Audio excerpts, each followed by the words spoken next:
Hi guys, and welcome to Reality with T. So I just filmed like 4 videos because I'm doing each of the couples separately. And guess what happened? They filmed with no sound, so I'm tight right now. So if I get a little animated, I'm sorry. But I want to do this again for you guys. So basically, for this week, we have the Asshole-ocity scale, right? Because pretty much all the men and one of the women they ranked on this asshole-ocity scale for this week. Okay, so we're gonna start out with the biggest asshole of them all, Andrew. I can't stand Andrew. So let's go back to what happened with him and Amira. Right, actually, before I get started, can you like, comment, and subscribe, please? And share, hit the notification bell. I appreciate it. I appreciate you guys for listening to me ramble about trash TV. Why not? So let me start with Amira and Andrew. Basically, last we heard was that she didn't get on a flight, but we have no idea why, right? So then we go over to Andrew's house and we hear his sob story. He is all woe is me, right? He's like, she didn't get on the flight. I just failed. I failed her. She didn't want to come, blah, blah, blah. So we're like, damn, what really happened, right? Because I don't trust his ass anyway. So then we go to 24 hours earlier, right? And we see Amira is talking about Andrew was like bugging her all night, picking fights with her the whole night. Remember, she's supposed to fly from Serbia to the United States the next day. So all night he had her up bugging her about this damn baby that they were arguing about. And basically they're not on the same page. But from what I understand, he was yelling at her. He was texting her crazy stuff. And she actually showed us the text messages. And you would be like, whoa, like really? You like that? I'm scared of him. You know, guys like that who act like they're so innocent and everything. And on the side, he's really manipulative. That stuff is scary to me. So, you know, he's yelling, sending mean texts. And then he ended up sending her, text her a ticket to Paris, basically saying, pick one. You either pick the US and you're confirming to me that you're going to have my kids, or you pick Paris and you're because you don't want to have kids, and then it's deuces to you, right? So he's like, kids are the better choice.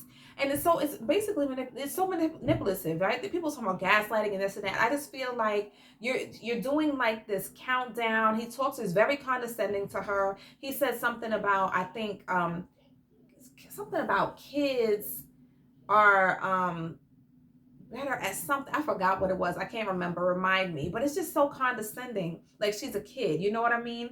And you know, basically he's like, confirm that you're going to have my kids and choose this life or you don't come. Basically, I don't want anything to do with you. I don't understand why this conversation has to happen the night before she's on the way to the United States. Why can't you talk about this when she gets there? Why don't you guys, after all that she's been through, you want to harass her before she gets on the flight to come see you? And she's in Serbia and she's all panicked out. You know what I mean? So, you know, basically, I think deep inside, the reason why she didn't get on that flight is because she knows he is crazy as hell. And you know why she knows? Because she was still going against her better judgment. After all of these text messages and choose option 1 or 2, France or United States. If you go to France, I'm done with you, da da da da. She still said she was going to come to the United States, right? So she's in the airport the day before, and he sends her a text message talking about, I just want to let you know I'm still angry, and when you land, you're going to meet an angry fiance. This is before she boards the plane. So that she says she has what she describes as a panic attack and she couldn't do it or whatever. Because she knows he's crazy as hell. Who the hell sends somebody a text like that? The last thing you want somebody to hear from you before you get on a flight is have a safe flight. You know, relax, enjoy your flight. I can't wait to see you. I'll be there waiting for you when you get off the flight. I don't want to hear that when I land, I'm going to deal with some kind of crazy that I don't know what I'm dealing with, right? Because he is some kind of crazy we don't even know about. And she knows that she's scared, and that's why she dug into her gut finally and listened to her gut and her dad and everybody else that was telling her, and she took her butt right back to France. Because I'm still angry. You're going to meet an angry family. What kind of angry are you when I get off the flight? You know what I'm saying? Then we're face to face. So I'm really scared. I don't know what you're going to do. And then you're going to freak me out. I don't play that airplane stuff. Don't start getting me. I'm already anxious in the airport. Y'all already know. Don't start getting me all crazy before I get on the flight. So this flight, I'm not going to look up how far is the flight from Serbia to wherever he is. Let's say it's 12, 14 hours. This whole time when you're supposed to be sleeping, trying to knock yourself out with a Xanax or something like that, you have to be thinking about what he's going to be like when you step off of that flight and you stuck with him for 90 days. Absolutely not. And I am happy that she finally went with her better judgment, even though it took her a very long while.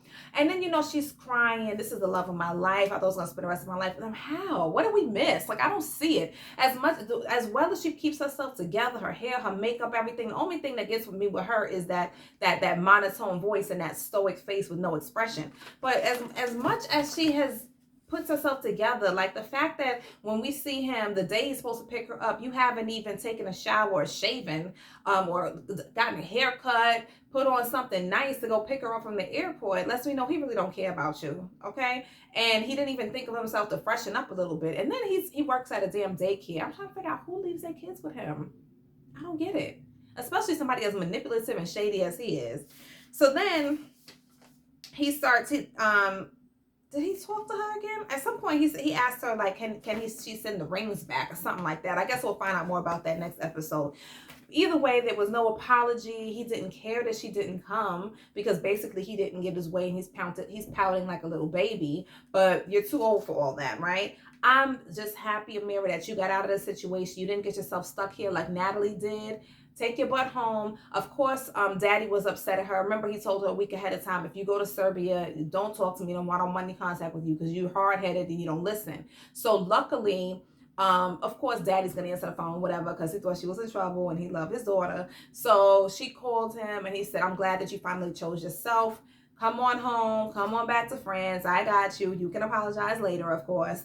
And, she done went home and hopefully she's safe and she don't have to think about Andrew again. She's going to find somebody in France or wherever she finds him that is deserving of somebody, a bad bitch like her that has it all together.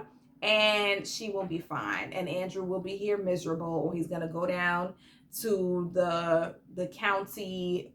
I always say the library. That's not right because they ain't nothing wrong with librarians. Librarians go to school, so they have master's degrees, PhDs sometimes, and they find he's going to go down and to the next daycare worker that he's working with.